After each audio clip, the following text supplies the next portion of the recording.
সমাবেশ শুরুর পরও প্রায় ঘণ্টাখানিক পর্যন্ত টুকরো টুকরো মিছিল এসে মিলিত হতে থাকে কেন্দ্রীয় শহীদ মিনারে। এনসিপির ইশতেহারে দেশ ও নিজেদের কথা শোনার আকাঙ্ক্ষা তাদের চোখে, আর মুখে নতুন বাংলাদেশের স্লোগান।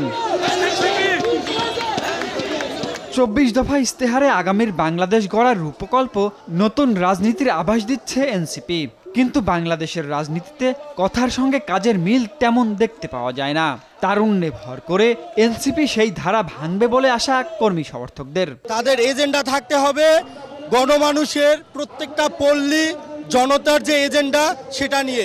তারা শুধু শুধু কথার ফুলঝুরি দিবে না জনগণকে, তাদের দিতে হবে অরিজিনাল বাস্তবতা এবং তাদের এটা দেখাতে হবে যে আমরা এটা করেছি। পুরাতন কায়দায় না চালাইতে চান, নতুন স্টাইলে যদি বাংলাদেশকে চালাইতে চান, তাহলে পুরাতন সিস্টেমকে রিবিল্ড করে, রিকনস্ট্রাক্ট করে নতুন করে শুরু করতে হবে। এই যে নতুন করে শুরু করার প্রক্রিয়াটা, এইটা কিন্তু তাদের মাথায় কাজ করছে।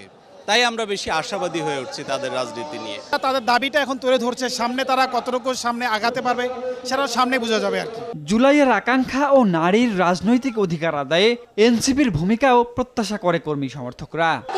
রয়েছে নারী পুরুষের মধ্যে, সেটা হচ্ছে যে আমরা একটু সেফলি যে চলাফেরা, যে বিষয়টা রাত হোক মানে দিন হোক, সেটা আমরা চলতে পারি না। মানুষ হয়তো আপনি চেঞ্জ হতে পারে, কিন্তু সিস্টেম যদি চেঞ্জ না হয় তাহলে বাংলাদেশের এই গণতন্ত্রের ধারাবাহিকতা উন্নয়ন হবে না। তো এনসিপি হলো এইরকম রাজনীতি দল, এবং আমরা সেইভাবে রাজনীতিটা বাংলাদেশে শুরু করতেছি যাতে গ্রাম বাংলা থেকে প্রত্যেকটা পর্যায়ে মানুষ সেইভাবে রাজনীতিটাকে ধারণ করে এবং এই দেশের মানুষের জন্য উন্নয়ন হয়, এবং চাঁদাবাজ, দুর্নীতিবাজ এবং যে অগণতান্ত্রিক পন্থা সেটার থেকে বেরিয়ে এসে মানুষ যেন সঠিক গণতান্ত্রিক পদ্ধতিতে এগিয়ে আসতে পারে। কিন্তু এনসিপি সহ রাজনৈতিক দলগুলো জুলাই গণহত্যার বিচার ও শহীদ পরিবারগুলোর পুনর্বাসনে আন্তরিক নয় বলে অভিযোগ হতাহতের স্বজনদের। শস্যের ভিতরে ভূত, যে পুলিশ আমার ছেলের বিচারের জন্য যে তদন্ত করবে, এই তদন্তকারী কে? এই পুলিশ। আগে যেমন ৭১-এর চেতনা ছিল, এখন ২৪-এর চেতনা বিক্রি করে তারা ব্যবসা করতেছে, আর কিছুই না।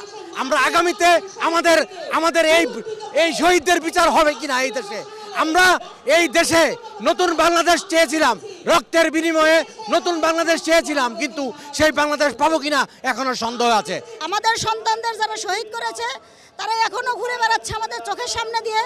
তাদের বিচার যেন দ্রুত সময়ের মধ্যে হয়, এবং আমরা যারা আহত যোদ্ধা আছি তাদের জীবনটাকে রক্ষা করার জন্য আমাদের জুলাই ঘোষণাপত্র এবং জুলাই সনদ যেন ৫ই আগস্টের একদিন আগে হলেও দেয়। আর রাজনৈতিক দলের কাছে প্রত্যাশা থাকবে আর কোনো যেন আমরা নতুন ফ্যাসিজম দেখতে না পাই। রাজনীতির ময়দানে নিজেদের প্রমাণের কঠিন চ্যালেঞ্জ আঁচ করছে এনসিপি নেতাকর্মীরা। অরণ্য গফুর, অটিভি, ঢাকা।